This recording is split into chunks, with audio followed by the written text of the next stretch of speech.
Ellen, pinatunayang hindi hiwalay kay Derek. Tigilan niyo na kami, ha? Kung di pa po kayo nakapollow, follow and share lang po. Nagsalita na rin ang aktres na si Ellen Adarna dahil sa patuloy na usap-usapang na nagkakabuuan na raw o Balik na dito. hiwalay na sila ng mister na si Derek Ramsey. Sa pamamagitan ng Instagram story, ibinandera ni Ellen ang isang screenshot na pinapakitang nakapollow pa rin siya sa IG page ng asawa.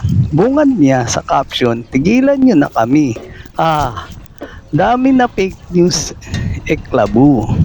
So, I never unfollowed my husband ever, giit ni Ellen sa post. Paliwanag niya, I don't know what's happening here on my IG, but here you go. When I search his name, I'm following him, but on my following list, he's not there. And I don't know what's up IG. Ano ba talaga? Ako rin nalilito na.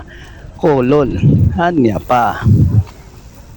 Tila nag-ugat ang chikang break na ang celebrity couple matapos magtungo si Derek sa Bali, Indonesia ng mag-isa para sumailalim sa Kaminoken na isang self-improvement program. Bukod diyan, may mga naglalabasan pang report sa social media na nagsasabing nilayasan umano ni Ellen si Derek ilang buwan na ang nakaraan.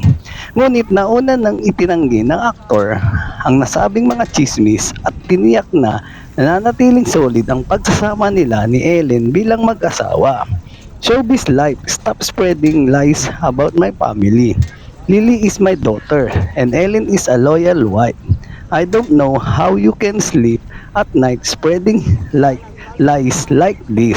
Saad niya sa isang post. At yan ang totoo. Alright. Thank you for watching po. Para po more video. Salamat!